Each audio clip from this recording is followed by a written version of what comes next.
हाँ, आज हम डिस्कस करने वाले हैं सीए इंटर सितंबर 2024 का जीएसटी का पूरा डिटेल्ड एनालिसिस। सर पेपर कैसा आया? इजी आया, मीडियम आया, टफ आया? देखो इजी तो नहीं आया, टफ भी नहीं आया। इस पेपर का लेवल मीडियम। और इंस्टीट्यूट ने एक बात वापस से प्रूव कर दी कि क्वेश्चन बैंक के भरोसे नहीं रह सकते हैं। आप कोई से भी फैकल्टी के क्वेश्चन बैंक उठा लो, एक भी क्वेश्चन बैंक में से नहीं आया। सारे के सारे क्वेश्चन अब नए फ्रेम हुए। तो बच्चे बोलते हैं ना कि क्वेश्चन बैंक का कोई रिलेवेंस है ही नहीं। बस आपका कॉन्सेप्ट क्लियर होना चाहिए। अगर कॉन्सेप्चुअल क्लैरिटी अच्छी है तो फिर आपसे कोई सा भी क्वेश्चन बन जाएगा, और अगर कॉन्सेप्चुअल क्लैरिटी में थोड़ी बहुत दिक्कत है फिर आपसे क्वेश्चन आंसर नहीं बनेंगे। ठीक है, MCQ part was bit easy, but जो डिस्क्रिप्टिव पार्ट है वो इजी नहीं था। Descriptive part was medium level, आप उसको कह सकते हो। अब जैसे जैसे क्वेश्चन करेंगे वैसे वैसे पता चलेगा।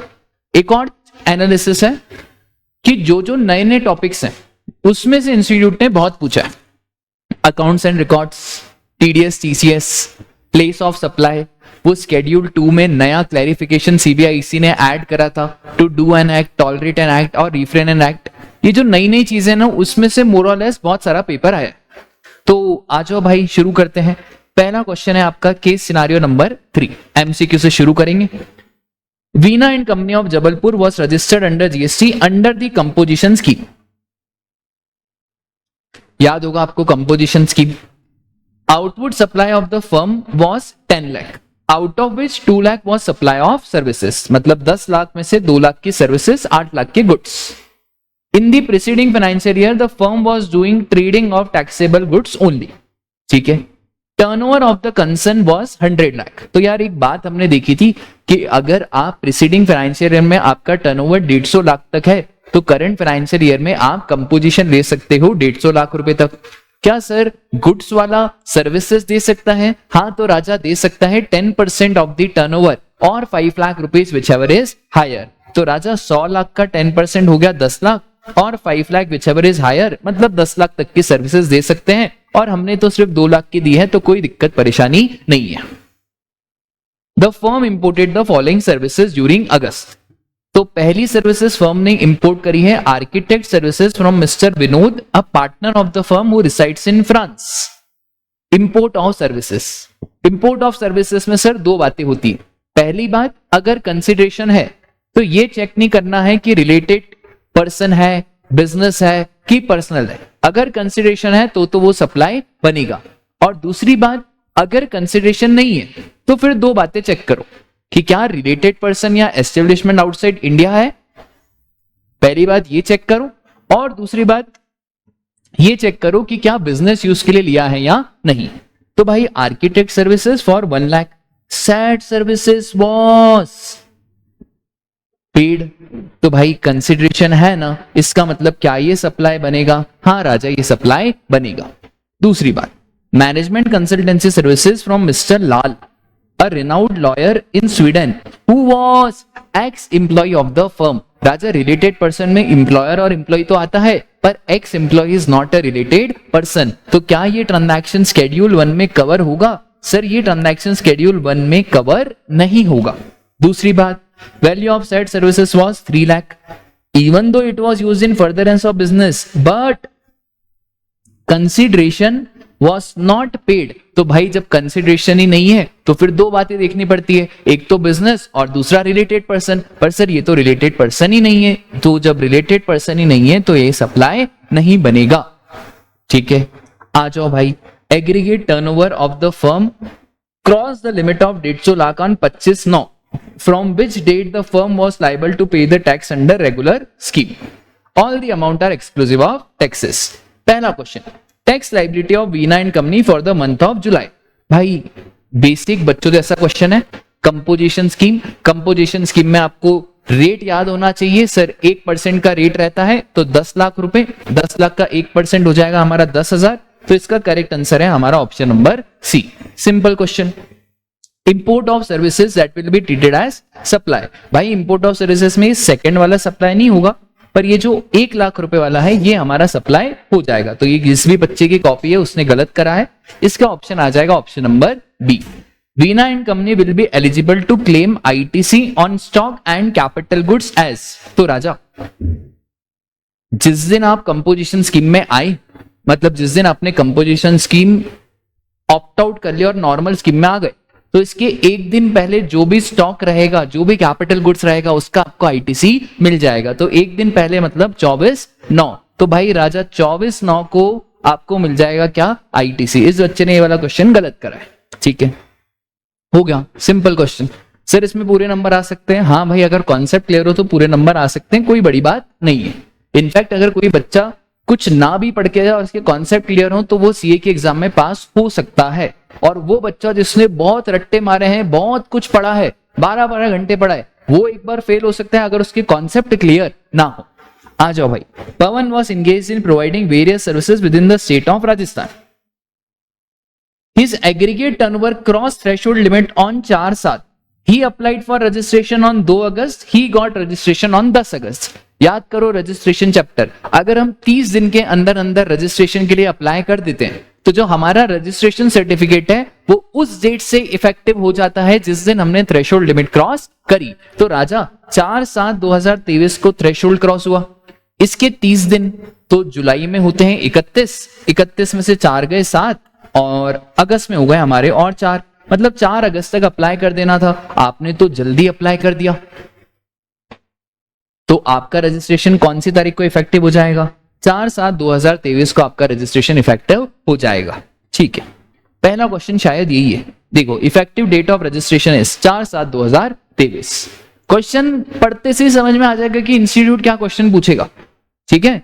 दूसरा, सर रजिस्ट्रेशन लेने के बाद पवन ने बिजनेस स्टार्ट करा और गुड्स भी सप्लाई करे, पैन इंडिया बेसिस पे गुड्स सप्लाई करते हैं, बढ़िया।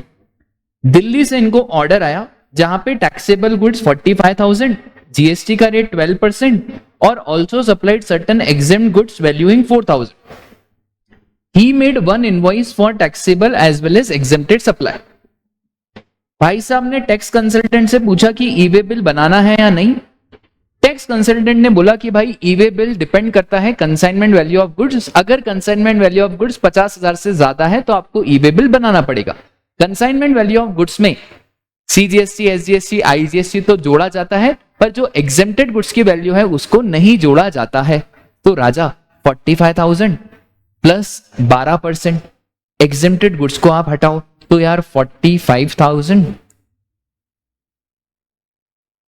50,400। तो सर 50,400 है, इसका मतलब ई वे बिल तो बनाना पड़ेगा। तो दूसरा क्वेश्चन है what is the consignment value of goods, तो यहां पे होगा 50,400। इस बेचारे बच्चे ने एग्जेम्प्टेड गुड्स को भी जोड़ दिया। एग्जेम्प्टेड गुड्स को कंसाइनमेंट वैल्यू ऑफ गुड्स में नहीं जोड़ा जाता है। उसके बाद sir even being a micro, Pawan को पेमेंट नहीं मिल रहा था। मुद्दे की बात है, पवन ने अपना रजिस्ट्रेशन कैंसिल कर दिया। सर कब कैंसिल करा, तो भाई 25/10/2023 और एप्लीकेशन अप्रूव हुई 31/10/2023। तो याद करो, मैं आपको बोलता था कि यार लॉ मेकर कभी नहीं चाहता कि हमारा जीएसटी कैंसिल हो। तो जब भी कैंसिलेशन होता है हम लेटर वाली डेट लेते हैं। तो भाई लेटर वाली डेट 25/10 और 31/10। तो लेटर वाली डेट क्या हो गई हमारी 31/10। तो हमारा जो रजिस्ट्रेशन कैंसिलेशन है वो कब से माना जाएगा, 31/10 से माना जाएगा। अब देखिए हम क्या क्वेश्चन पूछा है। सर पवन को फाइनल रिटर्न कब फाइल करना है, तो फाइनल रिटर्न 3 महीने के अंदर अंदर फाइल करना रहता है। तो अगर आपने रिटर्न चैप्टर पढ़ा होगा तो उसमें फाइनल रिटर्न की एक छोटी सी बात है। तो फाइनल रिटर्न आपको विद इन 3 मंथ सबमिट करना है। तो 31/10 प्लस, तो ये हो गया हमारा 31 जनवरी। देखिए भाई ऑप्शन है क्या, हाँ तो राजा 31 जनवरी इज द करेक्ट ऑप्शन। ठीक है, इतनी सी बात। ये वाला एमसीक्यू अच्छा है, मैनेजेबल एमसीक्यू स्कोरिंग है, आप आराम से स्कोर कर सकते हो, कोई बड़ी बात नहीं है। स्मिति मैडम ने 5 लाख का गुड्स बेचा, company charge go green cess. भाई ये cess levied by local authority 10,000, इसको भी जोड़ते हैं क्या, हाँ सर। वैल्यू ऑफ सप्लाई में सब चीजों को जोड़ा जाता है except the subsidy by central government और स्टेट गवर्नमेंट। तो 5 लाख और 10,000। उसके बाद कस्टमर ने 3 दिन के अंदर अंदर पेमेंट कर दिया तो Smita provided a discount of 5,000। भाई ये डिस्काउंट पोस्ट सप्लाई डिस्काउंट अभी का नहीं है, बाद का है। क्योंकि डिस्काउंट बाद का है तो इस 5,000 रुपए को हम लेस नहीं करेंगे, ठीक है। तो इसका जो करेक्ट आंसर आएगा वो कितना आएगा, 5,10,000, ठीक है। तो और इन्होंने यहां पे लिखा भी हुआ है no agreement was made on discount. बोलो बात क्लियर है क्या? बहुत बढ़िया। इसके बाद truth is god, a religious trust under section 12AA provide services by the way of renting of premises which is exempt up to. तो राजा 99,999 पर एग्जेम्प्ट हो जाता है, 10,000 में तो टैक्सेबल हो जाएगा, ठीक है। तो यहां पे करेक्ट आंसर क्या है, 9999 पर डे, ठीक है। बहुत ही सिंपल। एमसीक्यू पोर्शन हमारा खत्म हुआ। अब आ जाओ भाई डिस्क्रिप्टिव पार्ट पे, बड़ा जोरदार डिस्क्रिप्टिव पार्ट है। तो DEF लिमिटेड हमारा goods and services Pune Maharashtra और टर्नओवर है 3.2 crore in the last financial year. अभी हम सिर्फ डिस्कस करेंगे, डिटेल सॉल्यूशन नहीं करेंगे। डिटेल सॉल्यूशन मैं आपको बता दूंगा कैसे क्या करना है। इंट्रा स्टेट सप्लाई, तो भाई इस पे CGST लगाओ, SGST लगाओ, 5 लाख रुपए। और क्या रेट दिया है CGST SGST? हाँ भाई 9% का रेट दिया हुआ है, तो 9% CGST लग जाएगा और 9% SGST लग जाएगा। दूसरा, F limited of Mumbai had promised to DEF to complete contract within 3 months, but they can't able to complete the committed contract, तो उनको consideration मिला for non performance of the contract। राजा ये हम पहले ही डिस्कस कर चुके हैं कि अगर non performance of the contract है और लिक्विडेटेड डैमेजेस की बात है तो उसके अंदर जो पेनल्टी है उसके ऊपर हम कोई GST की बात नहीं करते हैं। तो ये जो है ना sir, non performance of contract के लिए जो पैसे वैसे मिले हैं इसके ऊपर हम कोई GST की बात नहीं करेंगे, ठीक है। अब आ जाओ भाई थर्ड वाले पे। सर फ्लाइट बुक करिए for employ of H enterprises, तो DEF has provided a services of booking of flight ticket for employ of H enterprises registered in Delhi economy class from Bagdogra to Pune. याद करो जो भी बैटमैन वाला होता था, बगडोगरा हो गया, आसाम हो गया, ये हमने याद रखा था बैटमैन से, त्रिपुरा हो गया। तो जो बैटमैन वाले देश हैं इनसे अगर फ्लाइट जा रही है या तो अराइवल या तो डिपार्चर पर कौन सी क्लास में, इकोनॉमी क्लास में, तो सर वो भी रहता है हमारा एग्जेम्प्ट, तो इसके ऊपर भी हम कोई GST की बात नहीं करेंगे। फोर्थ वाला, सर DEF ने गुड्स परचेस करे, जब गुड्स परचेस करे तो इसका मतलब है ITC मिलेगा या नहीं मिलेगा। तो 15 मार्च को हमने गुड्स परचेस करे। Now R limited issued debit note.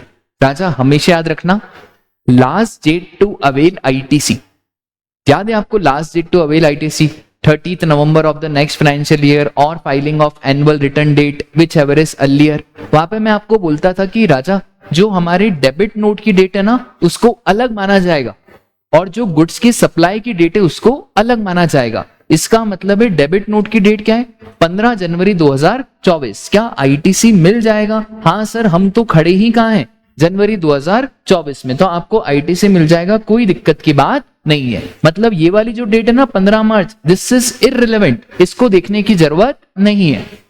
तो 25,000 और हमने गुड्स खरीदा है कहां से भाई, गुजरात से, और हम है पुणे महाराष्ट्र, तो इस 25,000 पे IGST और इसका आपको करस्पॉन्डिंगली ITC भी मिल जाएगा, कोई दिक्कत की बात नहीं है। देखो कितनी बारीक बारीक क्वेश्चन पूछे। DEF limited has sold one of its units in Pune as a going concern.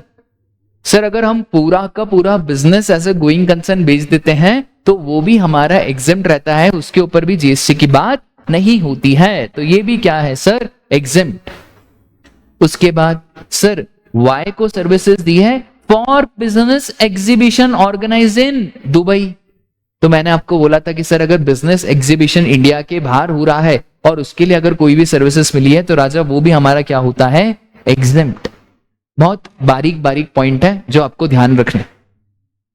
उसके बाद सिर्फ 3-4 बार रिवीजन करने से नहीं होगा, ये दिमाग भी चलाना पड़ेगा, क्योंकि अगर दिमाग नहीं चलाएंगे तो वो आपको यूं फेल कर देगा, ठीक है, तो आपको दिमाग चलाना ही पड़ेगा। उसके बाद inter state supply of services, sir inter state है, IGST लगाओ, कोई दिक्कत की बात नहीं। इंट्रा स्टेट सर्विसेज है, सर यहाँ पे CGST लगाओ, SGST लगाओ। कुछ कुछ क्वेश्चन सिंपल है, कुछ कुछ टफ भी है। कन्फेक्शनरी आइटम हमने परचेस करे which are to be used for free of cost to customer. Sir जो भी कन्फेक्शनरी आइटम्स होते हैं, टॉफी वॉफी, जब आप कभी शोरूम में जाते होगे तो मारुति के शोरूम में जाओ कार वार लेने, वो आपको टॉफी खिलाएंगे, चाय वाय पिलाएंगे, ये सारी चीजें रहती है। तो भाई आपको जो टॉफी वॉफी दी जा रही है, ये जो फर्म ने खरीदी, इसका फर्म को ITC मिलेगा क्या? सर कोई ITC नहीं मिलेगा, ठीक है। ITC तब मिलता है जब आप आगे से GST लाके देते हो, और यहाँ पे आप फ्री ऑफ कॉस्ट सप्लाई कर रहे हो। तो यहाँ पे ये जो है ना कन्फेक्शनरी आइटम, इसका ITC आपको नहीं मिलेगा, ठीक है। बहुत बढ़िया। इसके बाद ओपनिंग बैलेंस दिया हुआ है, एडिशनल इंफॉर्मेशन दी हुई है, बहुत ही सिंपल क्वेश्चन है। आपको इसमें निकालना क्या है? Compute output tax liability and input tax credit. यहाँ पे कोई आपको नेट लायबिलिटी नहीं निकालनी है कि आउटपुट में से इनपुट गया तो इतना इतना GST पे करना है। अरे इंस्टीट्यूट ने बोला इतना भी मत करो, आप तो बस क्या निकाल लो, आउटपुट लायबिलिटी और इनपुट टैक्स क्रेडिट। दो कॉलम बनेंगे, एक बनेगा आउटपुट टैक्स लायबिलिटी का और एक इनपुट टैक्स क्रेडिट का। एक एक ट्रांजैक्शन आएगा, CGST, SGST, IGST। नीचे ही आप रिमार्क्स लिखोगे, अलग से वर्किंग नोट या नोट नंबर नहीं लिखोगे। सर इस क्वेश्चन में बच्चे को कितने आ सकते हैं? तो यार देखो 10 में से 10 आना तो मुश्किल है, क्योंकि बच्चा गड़बड़ करेगा। तो इसमें मैं 6 से 7 मार्क्स तो इजीली आ सकते हैं अगर आपका कॉन्सेप्चुअल क्लैरिटी है, और अगर बहुत अच्छा है तो 8-9 नंबर भी आप स्कोर कर सकते हो। इसके बाद एग्जाम्पशन का क्वेश्चन आया। देखो मैं आपको बोलता ही था कि बेटा नए टॉपिक्स को नहीं छोड़ना है, नहीं छोड़ना है, नए टॉपिक्स इंस्टीट्यूट टेस्ट करेगा, और वही इन्होंने करा है। देखो भाई, consideration receive from housing cooperative society to agree to install effluent plant for treatment of wastewater. Sir, to do an act, refrain from an act or tolerate an act. इन तीनों पे GST लगता है अगर दो कंडीशन फुलफिल हो जाए, agreement होना चाहिए और कंसिडरेशन होना चाहिए। इसका मतलब है क्या यहाँ पे GST लगेगा? हाँ सर यहाँ पे GST लगेगा। बहुत बढ़िया। दूसरा, सर क्रिकेट मैच की पास है, टोटल 500 पास डिस्ट्रीब्यूट करें। अब वो दिमाग चलना चाहिए, बार बार रिवाइज करके दिमाग चलेगा कि सर ये 242 500 है, 500 पास डिस्ट्रीब्यूट करे तो एक पास कितने का हुआ? तो 242 500 485। और याद करो मैं आपको बोलता था कि अगर टिकट का प्राइस 500 से कम है तो उसके ऊपर कोई GST की बात नहीं होगी। तो इसका मतलब है इसके ऊपर GST लगेगा या exempt? Sir GST is exempt. फिर वापस से मेरे को लग रहा है इस बार इन्होंने पता नहीं टिकट को क्या ले लिया, economic class for Mumbai to Manipur. Sir बैटमैन वाली स्टेट है, इकोनॉमिक क्लास है, कोई GST की बात। उसके बाद सर बिल्डिंग बनाई है, सर्विसेज दिए। याद करो मैं आपको बोलता था कि सर स्टेट गवर्नमेंट को कोई भी सर्विसेज दिए, अगर वहां पे गुड्स का पोर्शन 25% है और सर्विस का पोर्शन 75% है तो एग्जेम्प्ट करो। राजा इन्होंने बताया है कि गुड्स कितना है 279,375, टोटल 8,20,000। तो 279,375 डिवाइड बाय 8,20,000 मल्टीप्लाई बाय 100। ओ हो, गुड्स का पोर्शन है 34, मतलब सर्विसेज का पोर्शन बैलेंस होगा। सर इसका मतलब ये एग्जेम्प्ट नहीं, क्या हो जाएगा? टैक्सेबल हो जाएगा। इन्होंने शायद यही पूछा है, compute the GST payable by ABC for the month of February. तो बहुत ही सिंपल है, एक तो ये हो गया हमारा टैक्सेबल और ये हो गया टैक्सेबल, और ये भी हमारा एग्जेम्प्ट है। तो 8,20,000 और 5,50,000, तो 8,20 प्लस 5,50 मल्टीप्लाई बाय 18%, तो 2,46,600। इंटर के बारे में कुछ भी नहीं दिया हुआ है ना।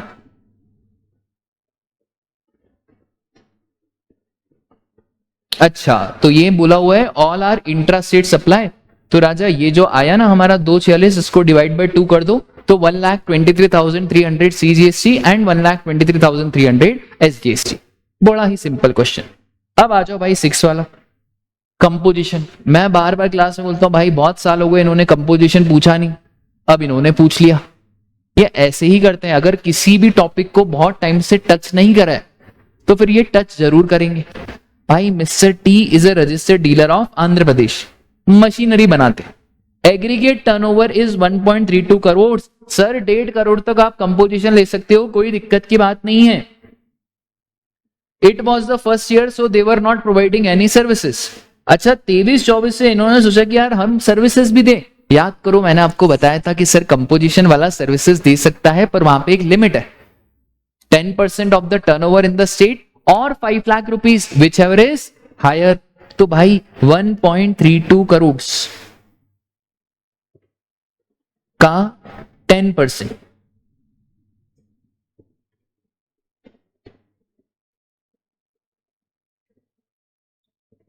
तो ये आएगा हमारा 13,20,000।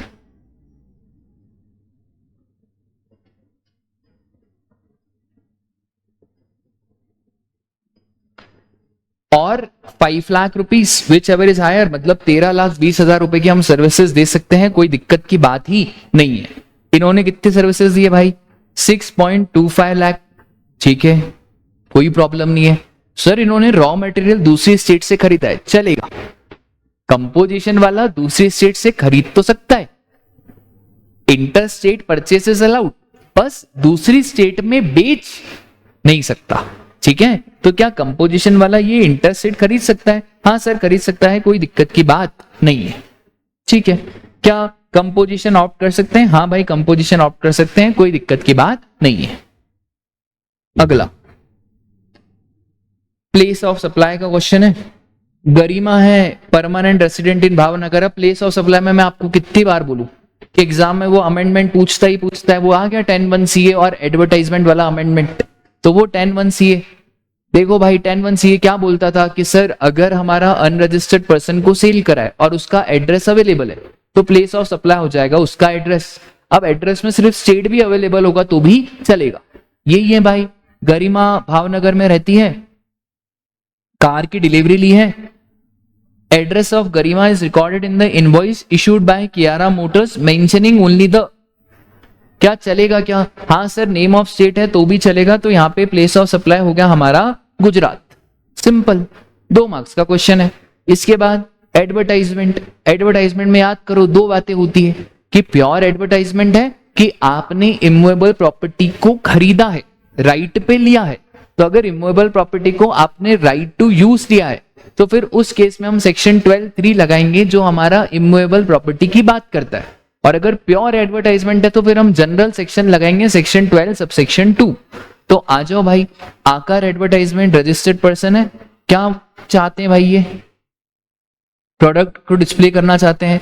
It took on right to use the space on hoardings mounted on fix surface attach to earth situated in Udaipur and in Gwalior. तो एक होर्डिंग है भाई उदयपुर में और एक कहां है हमारा ग्वालियर में। कहां से लिया है सर हमने? From GN enterprises registered in the state of Chhattisgarh. अब भाई ये मजे का पॉइंट है, Aakar advertisement has a exclusive right to use the space and also to manage the advertisement on the hoardings. Sir जब हमारे पास ही अधिकार है, हम ही यूज करेंगे, तो यहाँ पे सर कौन सा सेक्शन लगेगा? 12(3). और 12(3) जो इमूवेबल प्रॉपर्टी वाला है वो बोलता है आखिरकार इमूवेबल प्रॉपर्टी कहां पे लोकेटेड है। तो यहाँ पे इमूवेबल प्रॉपर्टी एक तो लोकेटेड है किधर? उदयपुर राजस्थान, और दूसरी इमूवेबल प्रॉपर्टी कहां लोकेटेड है भाई? ग्वालियर मध्य प्रदेश। तो प्लेस ऑफ सप्लाई हो गया उदयपुर राजस्थान एंड ग्वालियर मध्य प्रदेश। बोलो बात क्लियर है क्या? सर उसके बाद 7th वाला क्वेश्चन TDS का क्वेश्चन आया, बच्चे शायद गलत ना करके आए हो। 13,57,000 इंक्लूसिव ऑफ GST। तो 9% CGST, 9% SGST, IGST 18% intra state supply. तो एक काम करते हैं ना अपन, 13,57,000, हाँ तो टोटल हो गया हमारा 11,50,000। और कितने इंस्टॉलमेंट है? 5 इंस्टॉलमेंट है, तो डिवाइड बाय 5। अब है ना 2,30,000 पर इंस्टॉलमेंट और ऊपर से GST अलग। अब आप बोलोगे TDS में तो 2.5 लाख पड़ा था। अरे राजा 2.5 लाख ऐसा इंडिविजुअल पेमेंट वाइज नहीं दिखना है, पूरा कॉन्ट्रैक्ट देखो ना, पूरा कॉन्ट्रैक्ट कितने का है? तो 13,57,000 इंक्लूसिव ऑफ GST, GST हटा के कितना हो गया? 11,50,000। तो क्या टीडीएस लगेगा? भाई देखो, इंट्रा स्टेट सप्लाई किसको करे? Public sector undertaking. हाँ, तो PSU is a notified person, तो उसके ऊपर हम टीडीएस की बात करेंगे। तो मैंने आपको याद भी कराया था कि सेक्शन 51 में कितना परसेंट टीडीएस है? 2%। तो क्या टीडीएस की बात होगी? हाँ जी, टीडीएस की बात होगी। जब जब आप पेमेंट करोगे आपको टीडीएस डिडक्ट करके पेमेंट करना पड़ेगा। अच्छा, जीएसटी वाला जो अमाउंट है उसके ऊपर टीडीएस नहीं आएगा, जो एक्सक्लूसिव ऑफ जीएसटी वाला अमाउंट है उसके ऊपर हम टीडीएस की बात करेंगे। एक और क्वेश्चन, सर कब डिपॉजिट करना है? तो टीडीएस हमको डिपॉजिट करना रहता है नेक्स्ट मंथ की 10th तारीख, तो 10th of the succeeding month. तो ये सिंपल क्वेश्चन था, बना होगा आपसे, ज्यादा टफ नहीं था।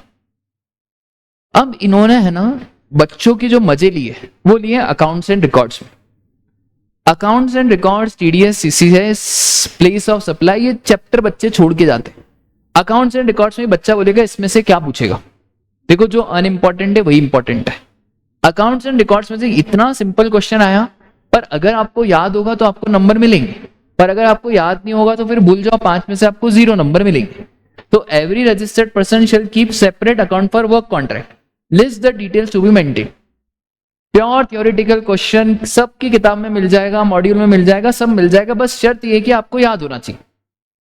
ठीक है, फिर इंपोर्ट ऑफ सर्विस पूरा बताना पड़ेगा कि सर इंपोर्ट ऑफ सर्विसेज अगर विद कंसिडरेशन है तो सप्लाई बनेगा, नो मैटर बिजनेस का यूज है या पर्सनल यूज है। इंपोर्ट ऑफ सर्विसेज अगर हमारा विदाउट कंसिडरेशन है तो शेड्यूल 1 पे आ जाओ, और अगर रिलेटेड पर्सन है या डिस्टिंक्ट पर्सन या एस्टेब्लिशमेंट आउटसाइड इंडिया प्लस हमारा बिजनेस यूज है तब जाके वो सप्लाई बनेगा। तो ये 5 मार्क्स का सिंपल क्वेश्चन। इससे हमको ये समझ में आ रहा है कि सर सप्लाई चैप्टर में से थ्योरी क्वेश्चन हर बार एग्जाम में पूछा जाता है। सर किस किस को ई इनवॉइस नहीं बनाना? तो बहुत सारे लोग हैं जिन्हें ई इनवॉइस बनाने की जरूरत नहीं है। तो सिंपल क्वेश्चन ये आपको पता ही है, गवर्नमेंट हो गया, बैंकिंग कंपनीज हो गया, इंश्योरेंस कंपनीज हो गया, फिर टिकट विकेट वाले हो गए, इन सबको ई इनवॉइस बनाने की जरूरत नहीं है। और भी बहुत सारी लिस्ट है। उसके बाद नो एक्ट और proceeding of GST council shall be invalid merely by certain reasons. Chapter number 1 का क्वेश्चन है, सिंपल सा क्वेश्चन है कि भाई जीएसटी काउंसिल का एक्ट या प्रोसीडिंग इनवैलिड नहीं होंगे कुछ कुछ रीजन की वजह से। इसका सिंपल सा आंसर क्या है कि सर अगर किसी का अपॉइंटमेंट डिफेक्टिव हो गया, तो क्या अपॉइंटमेंट डिफेक्टिव हो गया और फिर अगर जीएसटी काउंसिल ने डिसीजन सुनाया तो क्या वो डिसीजन गलत हो जाएगा? नहीं भाई, कोई डिसीजन गलत नहीं होगा, डिसीजन सही रहेगा। तो ये चैप्टर नंबर 1 का थ्योरी क्वेश्चन है, हो सकता है ये आपको नहीं आया हो, तो इसलिए इंस्टीट्यूट ने और में आपको सिंपल वाला क्वेश्चन भी दिया। मतलब अगर मैं एग्जाम में होता तो शायद से ये बी वाला छोड़ देता और वाला कर लेता, पर शर्त यह है कि मेरा अकाउंट्स एंड अकाउंट्स रेडी होना चाहिए। तो सेकंड वाला जो है वो बहुत ही सिंपल क्वेश्चन आया कि बताओ भाई एजेंट को कौन कौन से रिकॉर्ड्स रखने हैं and also tell the additional documents that is to be kept by the agent. तो ये वाला क्वेश्चन हम कर लेते तो ज्यादा अच्छा रहता। ठीक है सर, ओवरऑल पेपर कैसा था? देखो जनवरी वाला, बच्चों ध्यान देना, क्वेश्चन बैंक से कुछ नहीं होने वाला। A question bank, B question bank, आप इंस्टीट्यूट के क्वेश्चन कर लो, स्टडी मैट के कर लो, किसी की भी क्वेश्चन बैंक कर लो, मेरी क्वेश्चन बैंक कर लो, किसी भी फैकल्टी के क्वेश्चन बैंक कर लो, उससे कुछ होने वाला नहीं है। होगा सर किससे होगा? Conceptual clarity. रट्टे मारने वाले बच्चे ही आउट हो जाओ। अगर कॉन्सेप्ट क्लियर है तो आपका पेपर ऑटोमेटिकली अच्छा जाएगा, फिर आपने कम पढ़ाई करी हो या ज्यादा पढ़ाई करी हो। सर हर चैप्टर के साथ एक बार अगर टाइम हो तो स्टडी मटेरियल को जरूर एक बार पलटाते जाए, क्योंकि कभी कभार वो बहुत बारीक बारीक बीच में से क्वेश्चन पूछ रहा है। ठीक है, और सर क्वेश्चन बैंक अगर आप कोई भी क्वेश्चन बैंक कर रहे हो, मेरी क्वेश्चन बैंक कर रहे हो, किसी भी अन्य फैकल्टी की क्वेश्चन बैंक कर रहे हो, तो वहां पे सिर्फ आप क्वेश्चन पढ़ो, आंसर मत पढ़ो। अगर आपने क्वेश्चन के साथ आंसर पढ़ना भी शुरू कर दिया तो बेटा फिर आपका पतन शुरू हो गया। आप सिर्फ क्वेश्चन पढ़ो, उसके बाद देखो कि आपके हिसाब से क्या आंसर होना चाहिए, फिर देखो क्या मैच हो रहा है या नहीं। और sir very very important tip, दिमाग लगाना सीखो। दिमाग नहीं लगाओगे तो कुछ नहीं होगा। आप 12 घंटे पढ़ो, 14 घंटे पढ़ो, 16 घंटे पढ़ो, उससे कोई चार्टर्ड अकाउंटेंट नहीं बनता है। कायदे से 8 घंटे भी पढ़ लिया ना तो मोर देन इनफ है। पर 8 घंटे अगर आपने दिमाग लगा के पढ़ा, सोच सोच के पढ़ा, तो मोर देन इनफ। फिर तो अगर आप 14 घंटे भी पढ़ रहे हो और दिन में फिर 6 बार मोबाइल निकाल रहे हो, मम्मी का फोन है, पापा का फोन है, बुआ का फोन है, दादी का फोन है, सॉरी, फिर आपको भले शब्द कड़वे लगे, पास होना मुश्किल है, क्योंकि फोकस तो हुआ ही नहीं। इसलिए 14 घंटे अगर आपके पास है, 24 में से आप 8 लगा दो आपके सोने में, 8 घंटे आपको सोना ही है, नो मैटर व्हाट। फिर भी आपके कितने बच गए? 16 घंटे। अगर 16 में से आपके 12 घंटे भी निकल रहे हैं तो बहुत है। 12 घंटे एफिशिएंट निकलना चाहिए। ये 12 घंटे में आप मोबाइल को बंद करोगे, ब्रेक नहीं लोगे। एक होता है कि सर हम 2 घंटे बाद 10 मिनट का ब्रेक है, उसमें हम मोबाइल चलाते हैं, सॉरी, 10-12 घंटे पढ़ सर हम फिर मोबाइल चलाओ ना, 4 घंटे बचे ना अभी और आपके पास। इस 4 घंटे में आपको जो चलाना है वो चलाओ। और भाई पढ़ाई के तरीके को बदलो। सिर्फ आपकी किताबें पलटने से, सिर्फ पढ़ने से कुछ नहीं होगा। जब तक दिमाग नहीं लगाओगे, जब तक क्वेश्चन खुद से नहीं करोगे, कुछ होने वाला नहीं है। ठीक है?